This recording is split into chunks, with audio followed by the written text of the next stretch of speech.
Napag-usapan natin ang patungkol sa pagpigil nitong si Diablo sa may self-destruction nitong si Vega gamit ang kanyang Zekai at ang naging desperation nitong si Vega nang dahil dito. Pero bago natin simulan itong video na ito ay i-roll muna natin ang intro.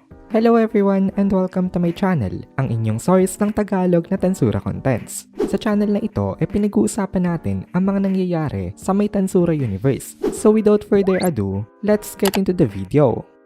Nag-upload na nga pala guys ang Kohay PH ng Tagalog na solo leveling. Kaya kung gusto mo makapanood ng Tagalog solo leveling contents, bisitahin nyo ang Kohay PH. Link in the description. So confident itong si Diablo na magsasurvive siya mag-isa kung sakali man daw na sumabog nga itong si Vega. Pero ang problema hindi na naman katulad ng dati itong si Diablo na siya lang ang nagmamatay sa kanya. Kasi ngayon meron na siyang mga colleagues na kapwa servant rin itong si Rimuru at nasa kanya na rin ang responsibility na protektahan itong mga ito. Kaya ngayon, although hindi nga ito lethal kay Diablo, mahirap daw maipredict ang damage na kaya nitong i-deal sa kanyang iba pa mga kasama, lalo na yung mga iba na exhausted na o kaya naman hindi pa totally na nakaka-recover. Kaya nag-take siya ng measures para mapigilan ito. Kung hindi lang daw ganito itong sitwasyon nila ngayon, matagal na niya na tinapos itong si Vega kung wala siyang ibang bagay na kailangan na i-take into consideration. Anyway, ang plano na lang niya ang mailibig nga nila itong si Vega sa pamamagitan ng pag-discard nga nitong mga isolated levels. Pero unfortunately, nagbago bigla ang kanilang situation. At once again, sinuwerte na naman itong si Vega dito. Nagkaroon na naman ng opportunity itong si Vega para siya ay makatakas kasi biglang may tumawa ng malakas at biglang nagsalita ito. Ito pala itong si Vega at sabi niya nagawa niya daw. Itong si Vega ang nagsasalita ngayon pero nanggagaling ang sigaw niya sa may evil dragon spawn. Ibig sabihin nagawa nitong si Vega na makipag-switch ng body sa isang evil dragon spawn niya. Dapat daw tatlo pa itong mga evil dragon spawns na ito. Pero ngayon nga iisa na lang itong bumalik sa kanya. At ngayon mukha na nga nitong si Vega ang naandito at nag-iba na itong aura nito compared dati. Kasi ngayon nga nasa evil dragon spawn na ang consciousness nitong si Vega. Itong sila Diablo, Zijon at Benimaru agad ang nakarecognize sa may dangers na daladala nito. Na-realize din naman itong sila Dino ang situation later on pero wala sa kanila ang pwedeng gumalaw at tumaksyon para nga dito. Ngayon kasi meron silang kani-kanyang mga role na kanilang ginagampanan. Busy itong si Diablo sa pag-contain sa main body nitong si Vega. Si Benimaru naman ini-activate ang space-time manipulation para ma-connect ang space sa evacuation site. Si Dino naman masaya na sana na finally makakapagpahinga na siya kasi pagod nga rin sila dahil sa matagal na naging laban kanina. Ganun din itong sila Pico at Gracia. Si Apito naman kasama nitong si Zijon at sinusuportahan niya ngayon itong si Zijon na pagod rin kanina sa may battle. Ngayon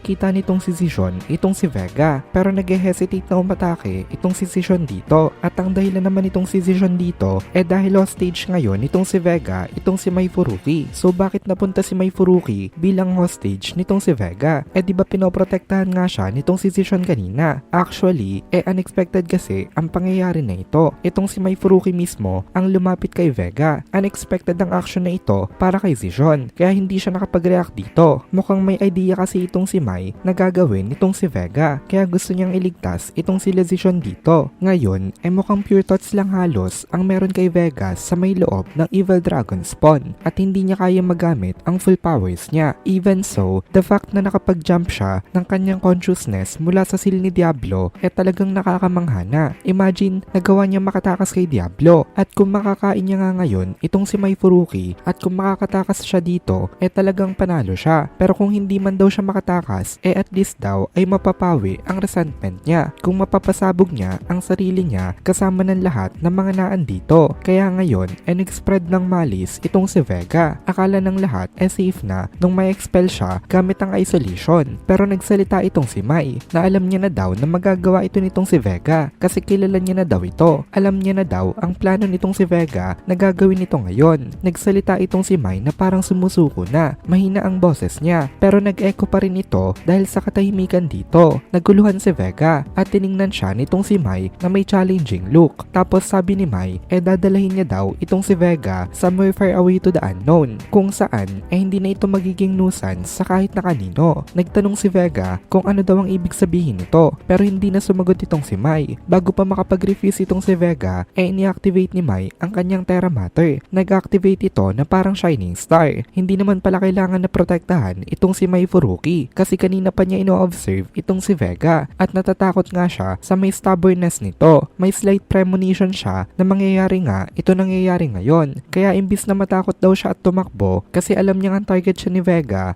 sinubukan niya na lang na protektahan nga ang lahat ng naandito sa pamamagitan ng pagsasacrifice ng kanyang sarili. Habang nagfe-fade ang glow nitong Terra Mater, umabot kina Dino ang residue ng thoughts nitong si Mai Furuki. Nagpaalam siya. Sabi ni Mai, paalam daw kay Dino. Ang gwapo daw pala nito kapag ito ay seryoso. Nagpasalamat siya sa may courage na ibinigay nito sa kanya. Nagpasalamat din siya kay Gracia na parang naging ate na daw sa kanya at kay Pico na kahit short time lang daw naramdaman niya na naging kaibigan niya ito. Nagpasalamat siya sa lahat at huling beses nagsabi siya ng salamat sa kanila. Talagang naging masaya daw siya sa mga naging samahan nila kahit na alam niya daw na itong mga long-lived species na katulad nitong sila Dino malilimutan na rin siya eventually sa paglipas ng mga panahon. Tumigil na ang boses nitong si Mai Furuki at finally ay natapos na nga ang threat nitong si Vega sa may labyrinth nila. At dito na muna natin tatapusin itong video na ito. Kung nagugustuhan mo itong mga videos natin